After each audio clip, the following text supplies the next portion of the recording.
stretching before my speed walk. Okay, here we go. So here's a new thing I'm gonna try. I'm gonna record myself while I'm doing my walk in the morning and get my thoughts out. So people ask me, why am I posting so much? Why are you putting yourself out there? You're weird, bro. You're just seeking attention. Are you just a narcissist? Like, why are you posting so much? And I'll tell you why. Because my life is dope. Because I'm doing cool shit. Because I got my life together. Let me tell you, in 2014, I was just about done graduating law school. And so you think my life would be cool. I already had a son and I was already like happy, but I wasn't. I barely had any money, law school debt, no experience, no network, trying to find a job. Last semester of law school, my wife and kids moved back to her parents' house in New Jersey, and I stay back alone in Miami. And I'm like, yeah, this is cool. I'm gonna make the best of it. It's gonna be all right. But really, the reason I was there was because I rented a room for $600 a month, and I figured for the last semester I could pay $3,600 for 6 months of living versus paying, $3,000 a month or whatever we were paying back then. So I sent my wife and kid, Sean, to go live in her parents' house in Jersey, and I stayed back in Florida. And I finished my semester strong, but while I was traveling back one day, I got arrested. Yeah, my last semester of law school, I got arrested because I didn't realize that I had this stupid, it was a souvenir. It was something that I just kind of kept around the house, like an old little stupid toy. And it was like a baton, police type of issued baton. And I'm not a police officer, so in the state of New Jersey, where I was flying from, it was in my bag. I didn't realize. And I'm flying back to Florida to go back to school to finish my last semester, and I got this baton in my bag. So had I been in New York, it wouldn't have been a big deal. It's just like a prohibited item in an airplane. But it's not necessarily illegal to have one in New York. But since I was in New Jersey, possession of one is illegal. Well, actually, New York, it might have been illegal as well, but in Florida, it was not illegal to have one. So I lived in Florida. I had one, wasn't a big deal. I moved back to Jersey. I brought it back with me. It was in the bottom of my bag. It was black. I didn't see it. I'm flying back to go back to school, back to Florida, and using the same bag that I used when I drove up to Jersey. Now I'm flying back, and it's in there. So I get stopped at the airport, and because I'm not a police officer or military, I don't have a legal reason to have this thing, they go ahead and arrest me. So now this causes major problems because I'm in law school and I have to report it to the dean, and I have to do a whole bunch of stuff to make sure that it doesn't stop me from becoming a lawyer. And I didn't just waste 3 years of law school and $250,000 in tuition and opportunity costs and everything else. So I'm like, all right, whew, this is bad. So it got dropped, the charges. It really wasn't a big deal in normal civilian world, but because I'm a law student, it was a pretty big deal. It caused a lot of stress for me. So I went through that. I went back to Florida, lived alone, dealing with that. My wife and kid are in New Jersey. My life is not in a good place, although I'm finishing law school and I'm supposed to be very happy, successful, and starting my career. I graduate like 0.1 shy of honor roll because I was like 3.14, I needed 3.15. So pretty much on honor roll, or very, very, very close to honor roll. Actually, I was nominated for honor roll, but then when my final grades came in, and it came in 0.01, I think. Whatever it was, I was just shy. So long story short, I come back to New Jersey, and I'm living with my in-laws. Now, I'm not too happy. I'm like, 30, 31 years old. I'm living with my wife, my son, in my in-laws' house, in one of their bedrooms. Not a good situation. Only lasted for so long until, you know, there was a big argument, and all right, I can't take this, I'm leaving. So I'm like, all right, I gotta go. My wife is like, all right, let's go. So she supports me, she's with me, she's, you know, so we leave. We call my buddy up, my best friend. I was like, yo, what's up? You got space? I didn't have money for a hotel. Yeah, I was like that broke. We were really struggling. And I didn't, so I went to live with, for one night in his mom's house. They had an extra room, so we stayed there. Wife, son, my dog, my cat. I mean, it was horrible. Stayed there one night. I didn't sleep all night, and I said, all right, I'm changing my life. This is it. So we got out of that place. The next day, I told my wife, I said, look, talk to your friend. She's got this apartment, a little studio or something. Talk to her. Let's see if we could stay there for a little while. So it turns out it wasn't a studio. It was a one bedroom. I'm handy. I'm creative. I squeezed us in. Me, my dog, my cat, my wife, my kid. Now, we were in Miami. We were in a 3-bedroom with a balcony overlooking the ocean. I mean, we were living good for 2-3 years. It was nice, 3 years. We lived good. And now I'm back in a 1-bedroom. And these are the things that they warned us in law school, is don't live like you're a lawyer in law school, because you're gonna live like a college student when you're done. Well, here I was living like a college student after law school. And I mean, it was tough. It was really, really tough. We had no space. You know, we had a kid, a dog, cat, and life was tough, but we made it work. I got a job. Didn't love the job. I kept commuting back to Jersey. I was fighting with my boss every day. We were arguing. We were like, it was a very stressful job. I didn't have any time for my kids. I didn't have any time for anything. And so I wasn't posting anything online except for complaining once in a while, you know, venting, kind of doing what most people did online, on Facebook. And then I'm like, you know, all right, something's got to give. Although I'm improving, like, just kind of whatever I got myself to this point in life, you know, I can blame it on circumstance and everything, or I could start taking responsibility and realizing, all right, I only got myself this far. To improve my life and really change it, maybe I need some other influence. Maybe I need to do something else, because this is where I got to so far. So I started reading books again, and podcasts, and started, you know, just kind of like I landed on, I think it was Gary Vaynerchuk, and I started listening to him, and I was like, oh, positive thinking, inspiration, okay, kind of like, whatever, boring, you know, cheesy. And then I got serious about it. I started really like reading into it, listening, and so I'm having problems at work. I'm struggling. I'm fighting with my boss. I'm like, I don't want to do this. I'm not practicing law. I should go practice law. So I go to practice law. I do it for about 6 months. I work as a lawyer. I'm going to court.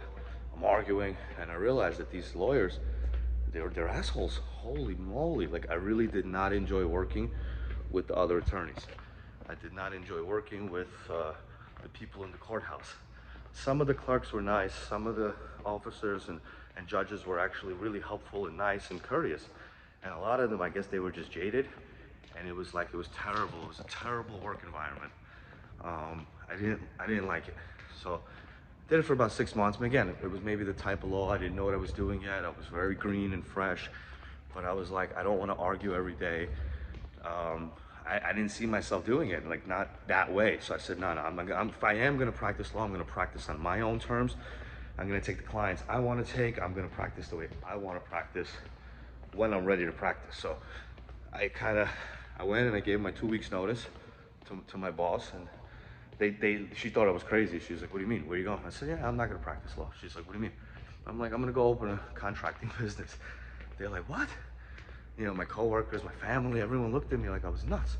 And I said, no, I'm not asking you. I'm kind of telling you guys, this is what I'm going to be doing now.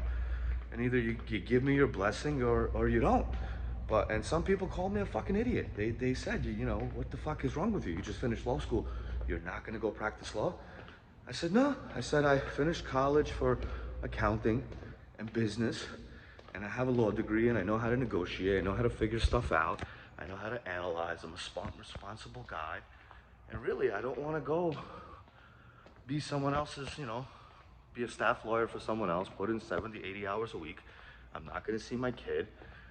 And I'm gonna grow and get my experience 4, 5, 6 years. I'm like, you know what I can do in 4, 5, 6 years on my own? I said, no, thank you. I'm not gonna do that. And I opened up my own business. I figured out what it takes to get the home improvement license. What's a general contractor license? All the different types of licenses, the insurances, workers' comp. I tried to figure it out. What do I need? How do I get it set up? And with 500 bucks, I did it. I put on a credit card. I opened up my corporation. I did it all myself because I'm a lawyer. I opened up the corporation. I elected for an S Corp. I got my electronic ID number from the IRS. I mean, pretty much most of it I did myself. And I figured it out. Yeah, I probably didn't do it correctly, but that's okay. I did it. And I kept watching the videos and the podcasts, and I just kept doing it. And I said, okay, you know, step by step, I'll get here. So I was painting, I was working my butt off. I didn't know what to charge. I didn't know how long things were gonna take because I never worked as a contractor before. I did once in a while as a handyman, and I worked, you know, under some other guys here and there, but I was never a contractor. I never took on my own serious jobs. I would take on a small job, you know, come in and paint something for someone and put up a couple of cabinets, you know. I did some small jobs here and there, but I never really was a contractor. So I said, all right, I'll figure it out though. And I'm working as a lawyer, and I get a call from one of my cousin. My cousin gives my number out to his boss, and he lives in Staten Island, and he's got a pipe that burst, and he's selling his house, and he doesn't want to sell it with the broken pipe. So he calls me and he says, hey, you think you can fix this pipe? Let me take a look. So I finished my law job during the day, and in the evening I show up to his house. And I come with my son, my little one, my big one. He's like 5 at the time. And it's a really tiny crawl space. So I crawl in there, and I see the pipe, and it's hard to get to. It's a copper pipe. You gotta cut it, you know, put a little coupling, a little sweat, and fix it. So that's like soldering. And I learned this when I was a teenager from my stepdad. So to me, it's not a big deal. So I go in there, try to fix it, and I can't do it. It's really tight. It's like a hard place to fix it. Not a hard fix, but the place where it is, it's like inside of the wall, behind, like inside of a closet, really hard place to get to. So I come back the next day determined to fix it. I spend like 2-3 hours the first night, maybe 2 hours the next night. It's like 5 hours. Guy asks me, how much? I'm like, give me 100 bucks.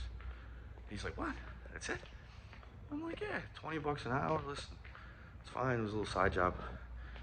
I didn't realize how much money something like that should have been costing. If he would have called a plumber, especially a licensed guy, spent 5 hours to fix it, they would have charged him $1,000, $1,500. I charged him 100 bucks. Again, I didn't realize my own worth. But 100 was fine for me, and that's where I said, there's an arbitrage here. I can make more. Gotta be smart. So he recommended me to somebody else. Somebody came in the gym. So he recommended me to somebody else and says, one of his friends is a landlord, and they have a tenant. And that tenant just bought a house, and she needs somebody to put up the kitchen. So I show up after work in my suit as a lawyer, and I show up as a contractor to give her a price to install a kitchen. She looks at me like I have 2 heads. And she's like, who the hell are you? And I'm like, oh, I explain the story, what I do during the day. And she's like, you're nuts. Why are you doing this after work? I'm like, I need money. I have a kid, I got bills, and I'm trying to grow, and I'm hustling. So she gives me the job, no down payment, no deposit, nothing. And I'm gonna pay her back when I'm done, you know? She's gonna pay me when I'm done. So I'm like, all right. So she pays me when I'm done. The job comes out beautiful. We become friends. And little by little, like, my life just changes. So this was 2016 when I made the switch. I started watching the podcasts, you know, Gary Vee, Ed Milet, a little bit of Tony Robbins, all these different guys, and I'm like, all right, I can do this. I can change my life. So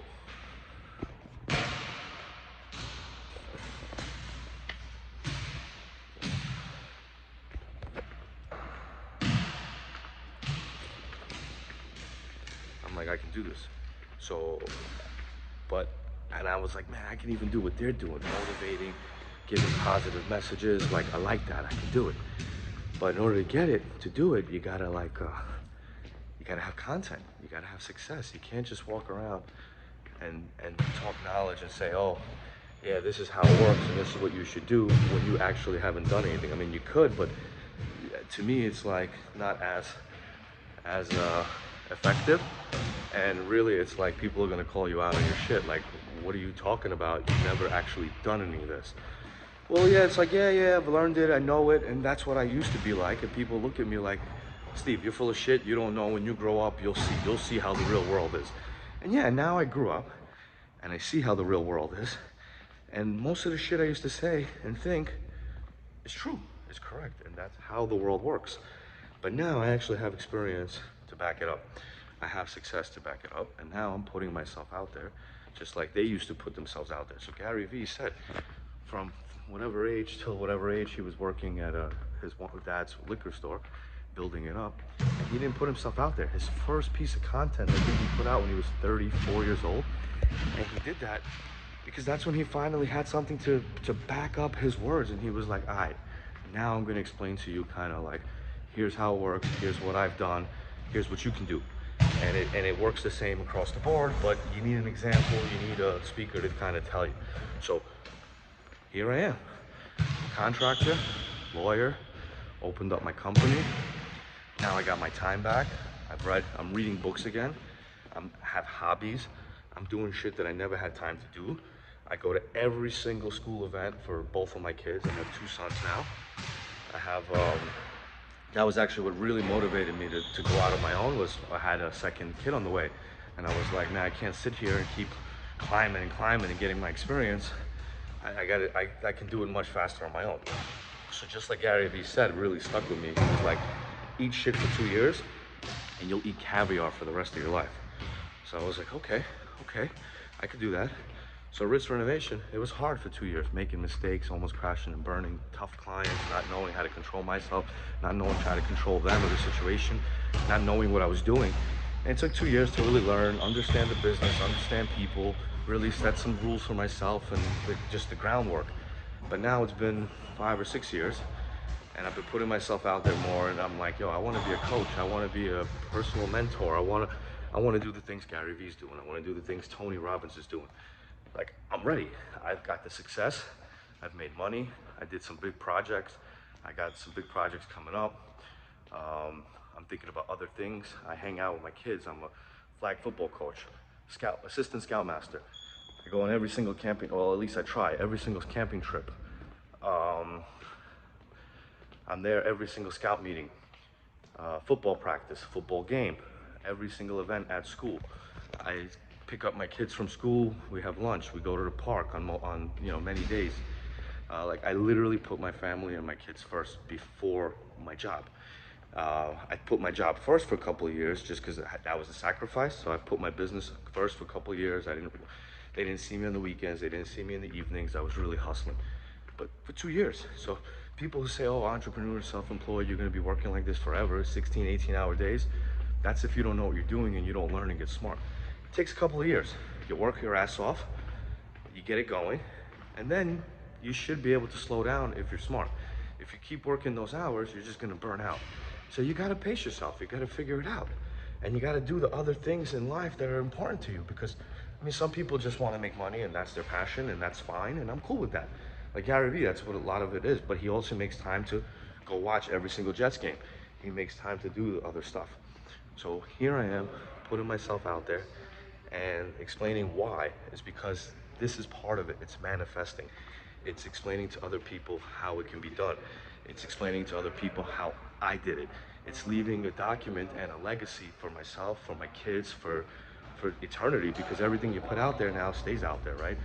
So here I am, putting myself out there, explaining to people that I changed my life. I'm successful. I did all the things that I knew I could and should be doing, but I wasn't able to before. I made different excuses, circumstance, life, this, that. Now I got everything. I have family, kids, a nice car, my house is nice, I'm going on vacations. um, we're enjoying. And people are like, oh, you shouldn't post so much. It's like, why? I'm enjoying life, and I'm showing people that you can have it too. And I'm not scared of the naysayers and the haters, because you're gonna be there anyways. Why not show you guys, look, hate on me all you want, but look how I'm living. Because my life is dope. And I'm not scared of anybody jinxing me. I'm not scared of that stuff. I'm just manifesting. I know where I am. I know where I stand. I know what I'm trying to accomplish in life. And little by little, I'm getting there. And proof is in the pudding. So I keep saying I want to write a book. Writing a book is hard. Sitting down and actually doing it fucking sucks. Like, who wants to sit there and actually write, read, study, pay attention? Like, it sucks. I'd rather do Legos. I'd rather hang out. I'd rather play video games. I'd rather do other stuff, right?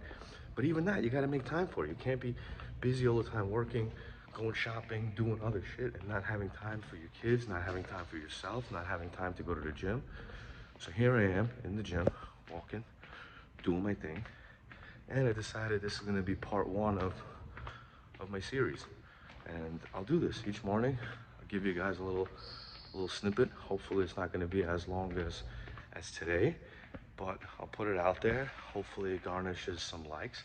Hopefully you guys appreciate what I'm trying to do, what I am doing, putting myself out there. You know, I have vulnerabilities. Listen, I didn't come from money. I didn't come from success. I didn't come from total, you know, poor people, but my family were immigrants. They came here, they worked their asses off. I lived in the projects when I was a kid, and little by little, I'm trying to get out of there. Like, my kids never lived in the projects, they never will. At least not as long as I'm around. And I made sure that if I do die early, I got life insurance. They shouldn't live in the projects, you know what I'm saying? Like, my kids aren't gonna live in where I lived. The kids aren't gonna go through what I went through.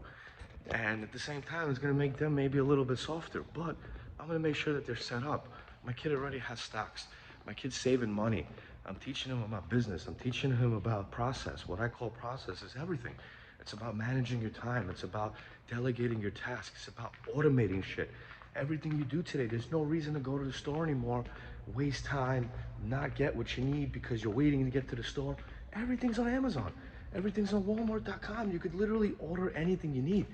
10, 15 years ago, people were still like sketchy to order stuff online. Your credit card information. Now, come on, what are we, dinosaurs? Let's get with the kids and the young generation. Everything's online. You shouldn't be going shopping anymore. You shouldn't be wasting your time with a lot of these tasks. Everything can be delegated. Get your time back and do the stuff that is the reason for living. You don't live to work. You live to do this stuff that you work, that why you work. So, all right, better ways to put it. So I'm good. You don't live just to work. You live to do the stuff that work can get you. So you go to work, you get money, so then you can eat. You can have a house. But that's not enough. Like, that's just surviving. You should be having hobbies. You should enjoy stuff you wear. You should enjoy your sneakers. You should wear good, you know, good clothing, good quality material. You should drink the best water. You should eat healthy food. And in order to do that and live a long life, and it costs money. It costs more money than McDonald's. It costs more money than cheap clothes, to feel good, to look good, to exercise. All these things cost money, they cost time. You gotta make the time. And don't say you don't have time to do it. You don't have the time not to do it. So you make it a priority. And you start writing shit down, and you read books, and you realize, whoa, you gotta get clarity over your life. Brendan Burchard, you gotta understand, you know, what are you trying to accomplish? What are your priorities? What are your values? What are your goals? And set them in a clear pattern. And you're not gonna do this on your own, because if you understood this on your own, you would already be where you wanna be. But if you're not where you wanna be, now I wasn't where I wanted to be. I didn't like where I was. I didn't like my life. Just got arrested. I was a lawyer with no networking, with no possibility of a good job, no experience. And now I'm moving back to New Jersey, you know, New York area, and I don't even have a bar yet. And I went to school in Florida, and I gotta take the bar here. And I don't know any lawyers here because I went to school in Florida. Like, it wasn't a good place to be. Again, those are all adversities and challenges that I could use to you know, further myself. But at the time, they debilitated me. They made me weak. They made me feel like I wasn't in a good position. And so, anybody could say, oh, you could take a deck, any hand, in poker and play it well. Well, my hand wasn't that good, and I'm not that good of a poker player. So I said, you know what? I'm gonna do the best I can playing this hand, but what if I could swap out a few of these cards? What if I could figure out a way to get a better hand? And then you do better in the game. So you swap out some cards. How do you swap out some cards? You gotta work harder. You gotta be smarter. You gotta do things you didn't do before. You gotta read books, because if you didn't read the books before, well, maybe you'll read them and you'll learn something. And books are hard, so to me it was podcasts. So I was going to the gym, I was doing my walks in the morning, and I started listening to the podcast. And the podcast reminded me of the books I read. And I said, man, this is all coming together full circle. This is what it is. And I started like in 2010, I read The Secret by Rhonda Byrne. And now I'm like, man, I gotta write a book. So I'm putting it all together and I'm trying to write my own book. And I have a table of contents, I have some brainstorming, some outlining. Like I did already a few steps, and I'm getting there, but it takes time. It's really, really difficult to write a book. It takes a lot of time, a lot of effort. And again, I gotta make the time for it if that's something I'm trying to do. And little by little, I work on it. And I got my business going. I got a general contractor's license. Like I said, I attend every game, every scout thing. I'm an assistant scoutmaster in the troop, and I'm an assistant cub master in the pack for my little one. And I do flag football with both of my kids. On top of that, I go to the gym, I read books, I write, I paint. Yes, during COVID, I started painting, drawing. I haven't done much of it lately, because again, back to business, everything picked back up. But I'm always trying to make time for other things. And so that's it for today. Thank you for listening. See you tomorrow.